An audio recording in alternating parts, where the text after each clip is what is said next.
going on, guys? I am out here in Lexington, South Carolina at the legendary Sorinex Headquarters. For any of those unfamiliar with Sorinex, you've been living under a rock, but they have outfitted every football weight room for every team I've ever been a part of. In my opinion, they build the best equipment in the strength game.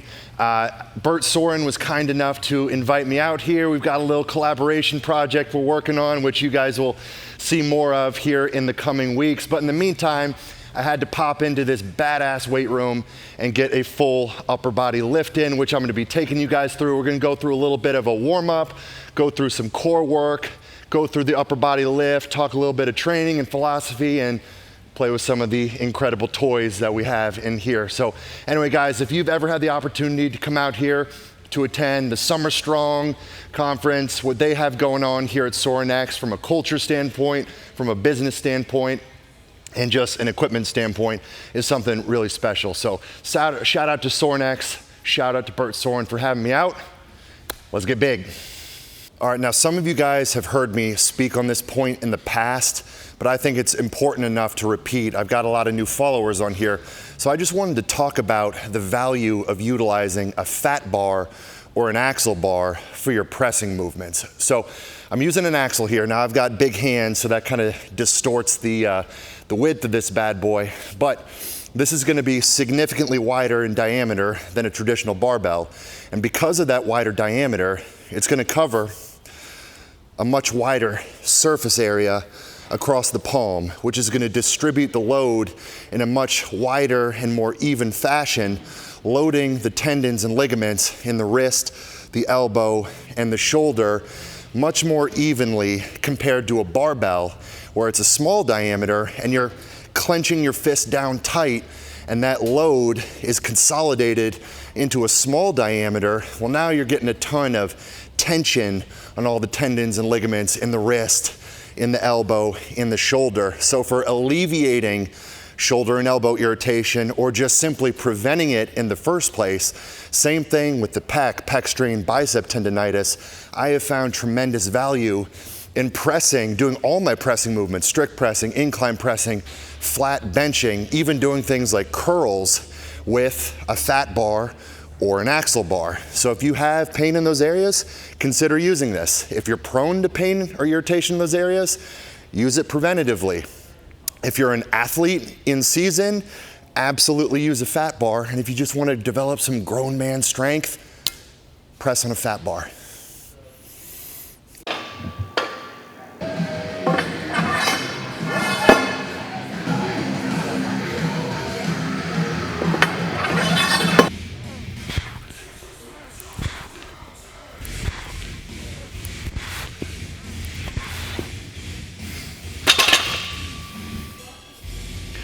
So I have said this 1,000 times, and I'm gonna keep saying it because this really is a strong philosophy of mine. I am a huge proponent of overhead pressing, particularly standing overhead pressing, especially if you are an athlete. Now I've posted on this numerous times, sort of taking an anti-flat bench approach, which is ironic because I am going to be actually flat bench pressing in this session. But my whole point when I talk about pressing is not that bench press is bad, things like that are bad. It's that people just over-focus on that. When you think in terms of how do people tend to program their upper body press training, it's almost always centered around flat benching. Nobody is overhead pressing, and then the second you get someone trying to do a standing strict press, they realize how incredibly weak and deficient they are at that movement. So I love strict pressing. Why? Because it forces you to root your feet into the ground, generate force through your entire body into your upper body pressing, which of course has tremendous transfer to athletics. But the strict press is gonna force you to engage your core and stabilize. And look at what the strongest men in the world do, the pro strongmen. It's overhead pressing variations, push pressing, strict pressing, single arm pressing. So I am a huge proponent of the strict press, which I'm gonna do here on the axle bar, and incorporating pressing in all sorts of different angles. Incline pressing, high incline pressing, low incline pressing, flat pressing, dips. Get strong on all of it.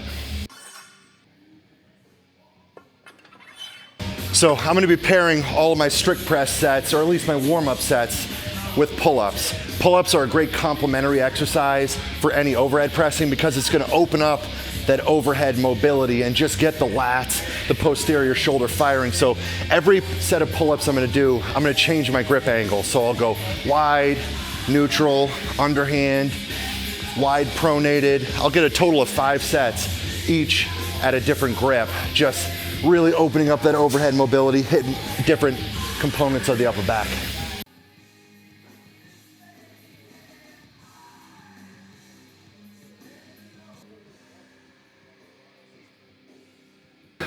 You'll notice I take a second to pause in that dead hang and really get a big stretch on the lats. Don't shortchange the range of motion on your pull-ups.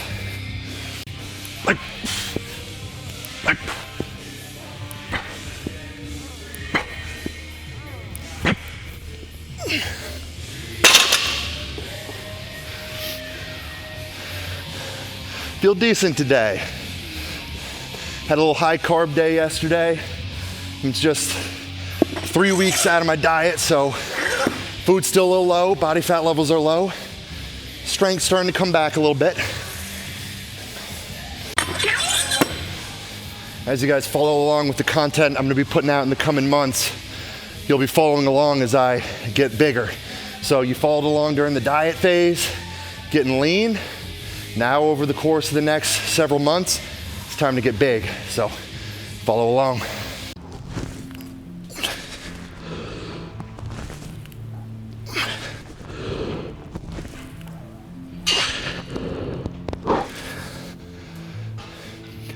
£300, boys. You can do pull-ups.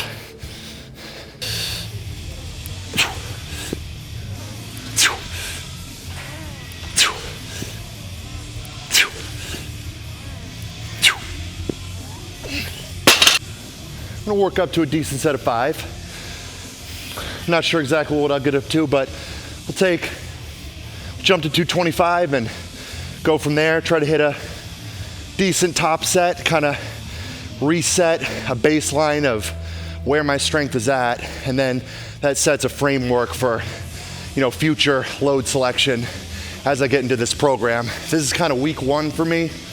The last several weeks has just sort of been that end of the diet, coming out of the diet transition where, wasn't really chasing after strength, whereas now we're gonna push into a strength and hypertrophy phase. So this will serve as a good kind of baseline session to establish kind of where's my strength at, which will set the numbers for next week when I hit the session again.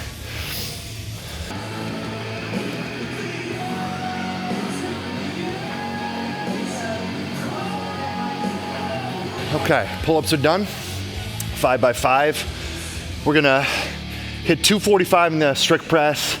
Depending on how that feels, I might take one more jump. But I'm gonna now move over from pull-ups to a horizontal row. So I just like to continue pairing my pressing with pulling. Now, at the end of the session, I'd like my volume on the pulling to slightly exceed the volume I get on the pressing. We tend to be overly developed on the anterior and underdeveloped on the posterior. So I've found that increasing the volume on the pulling relative to the pushing tends to just hold off some of the shoulder issues that we tend to get from a lot of the pressing. And I found that literally pairing them push to pull, just keeps my shoulders feeling really good during the session versus if I were to do all of my strict pressing and then do my pull-ups. The back and forth just feels great on the shoulders.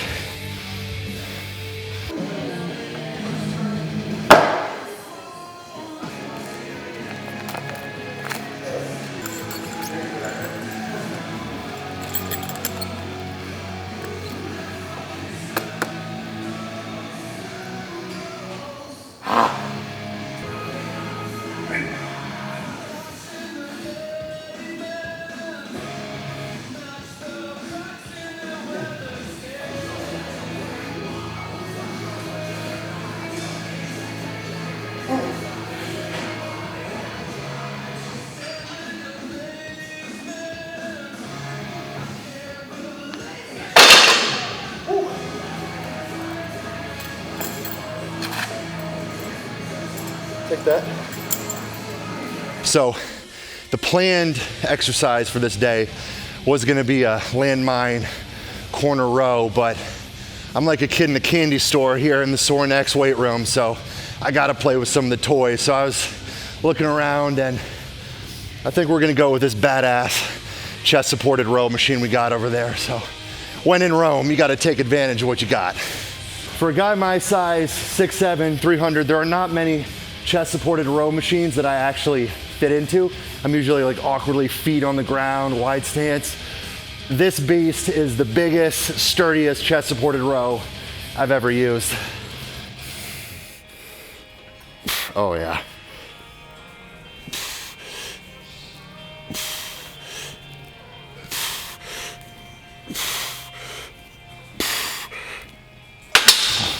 That is money. I need one for the garage. Debate in the comments.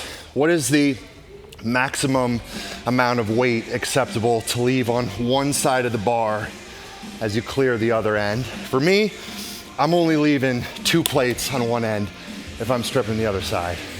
See, some people push it to 3, 2.5. I don't know, what do you guys think? Okay, strict press done. Worked up to 255 for a set of 5, which I'll take that. Week 1, we're only gonna build from there. So I'm gonna continue on that chest supported row. I'm gonna get 4 working sets there.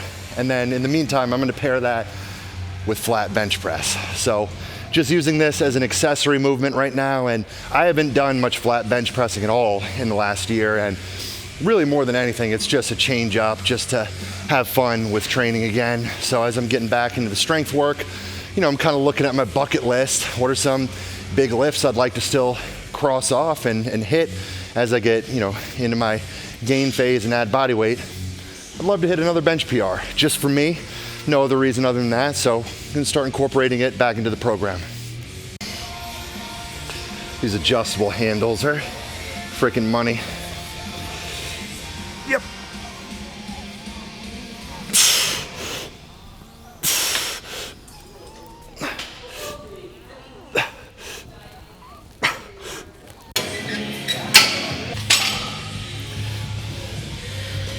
Now, I really like, for a guy my size, the wider, thicker bench pad. So you go to a commercial gym, the benches are this thin, narrow, which leads you very predisposed to shoulder issues.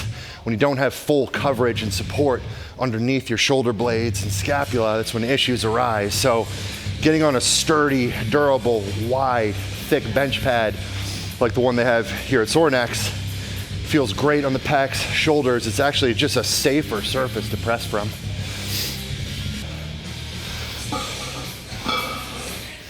Now you may be wondering, you said, hey John, I thought you just said press on an axle.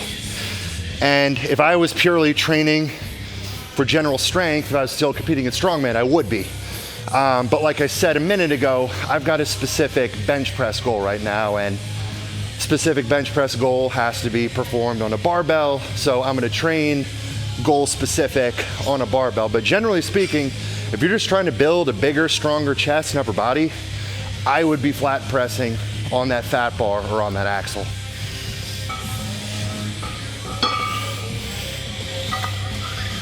The curse of the tall man, no bench rack is quite tall enough for me. So when this gets heavier, I'll be looking for some victim to give me a handoff and spot.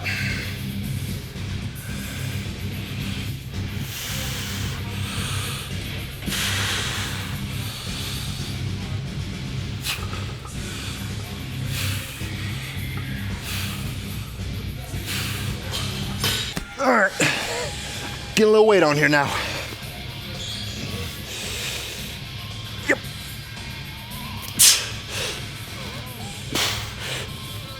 Ay.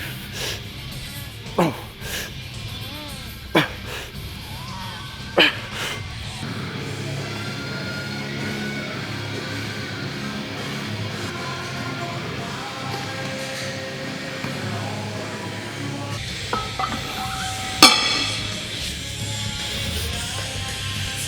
So just as I was complaining about the rack height for how tall I am, it was reminded to me that this bench is a self handoff bench, which I'll show you what that means here in a second.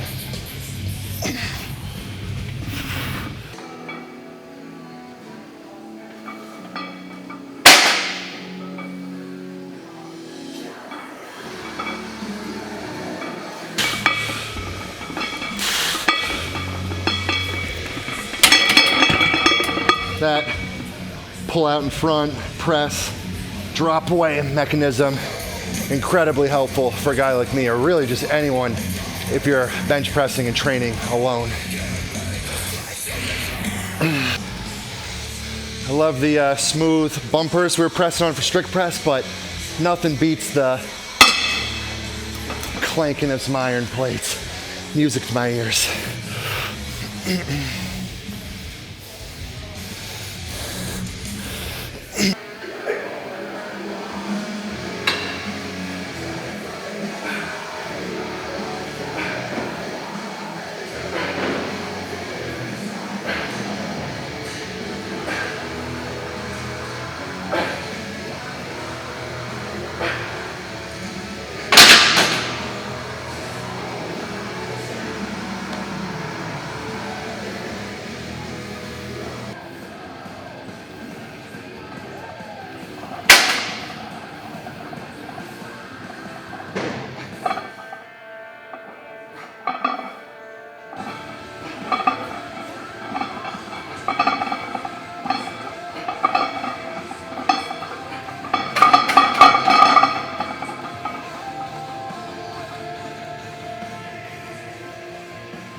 See how this feels?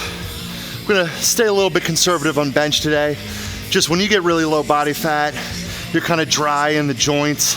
Your pecs are pretty vulnerable. So flat bench press is always one that I handle with care. So I've got a lot of months ahead of me to progress this lift. Just week one, I'm just gonna play it conservative, probably work up to 315.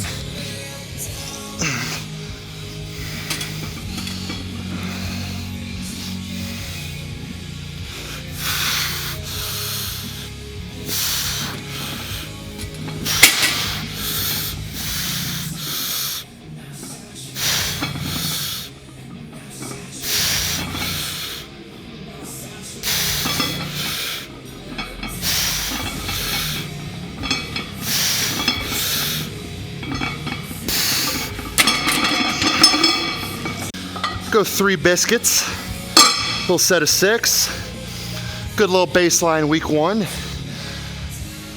By the end of this growth phase, when I get up to peak size and strength, which that's gonna be, 24 weeks down the road or so, got it all mapped out. Would like to be moving 5 plates for what I'm gonna do with 3 today. So conservative start, long road ahead, but I'm gonna take you guys along for the ride. And just for reference, when I talk big about getting up to going from 3 plates for reps to 5 plates for reps, I'm talking about regaining strength that I've previously had. Current best bench press a few years ago was 550, so returning to 500 plus, it's not new territory. I'd like to get back to that, which regaining strength is a whole other animal than building novel strength. But I'd like to get back to my prime levels and take it a step beyond. Yep.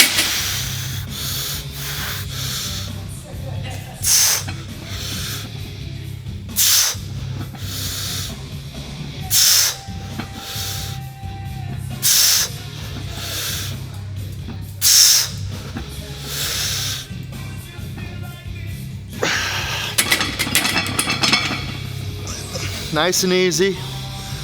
butter. Felt good, so nice little week 1 baseline here.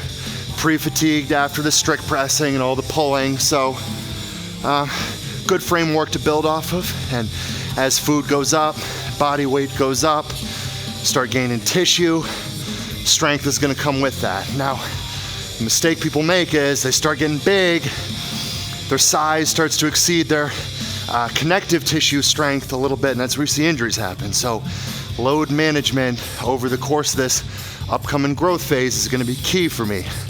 My strength is gonna surge as I get bigger. It's very tempting. A younger version of myself would just be sending it every session. I'd be seeing how heavy I could go today. I'm an older, wiser version of myself now with a lot of tweaks, strains, and injuries under my belt, so we're gonna play it smart this go around. Okay, so wrapped up my 4 main exercises for the day. 2 main presses, 2 main pulls. Got my strict press, my pull-ups, bench press, chest supported row. And of course we kicked off the session with a bunch of loaded core work. So I'm gonna finish this day off with a little bit of an accessory circuit. So I'm gonna go tricep push down on the cable. I'm gonna go a lat pull down, light reps, kind of get a pump with it. And then I'm gonna go with the cable crossover rear delt hitting the posterior shoulder. I'm gonna buzz through this quickly, kind of no rest taken.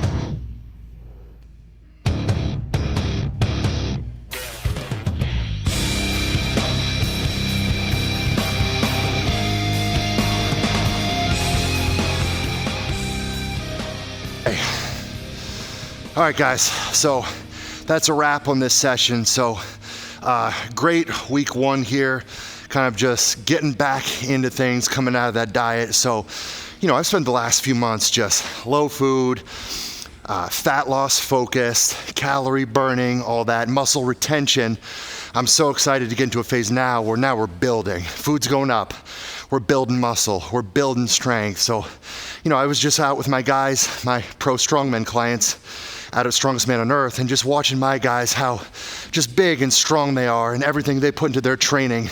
They're competing, doing nutrition coaching from those guys. It just lit a fire under me to get strong again, get big again. That's always been who I am, my roots. Now, I'm gonna do this right. I'm gonna walk the walk of what I preach with this growth phase. I'm gonna keep body fat levels low. We're gonna do it slow, patient, strategically, and I'm gonna document the whole process. I'm gonna take you through the diet, through the training, all the different phases and nuances of it. So stay tuned for more to come. But anyway, in the meantime, guys, check out Sorinex if you ever get the opportunity to come out here to Lexington to see this gym, to attend Summer Strong, to utilize any of their equipment. They're the absolute best in the business. So shout out to Bert and to Sorinex for having me out. Incredible workout and an incredible facility. I'm gonna be shooting a podcast out of their podcast studio with Evan Singleton, the T-Rex, your current strongest man on earth. Now, by the time you're seeing this, that podcast will already be out. So if you haven't seen it, go check that episode out. And guys, if you want to see more of me, check out my website, hammerchiselperformance.com. You can find my ebook, which provides a manual for setting up your own diet, your own nutrition. My one-on-one coaching services are there, my training programs, all that good stuff. And guys, just thank you for the support here on this YouTube channel. We've built this thing up. I'm going to continue to put out better and better content, more episodes of the podcast. So guys, if you're liking the content, you find value in it, hit that subscribe button, like, comment, all that good stuff. We'll catch you on the next video.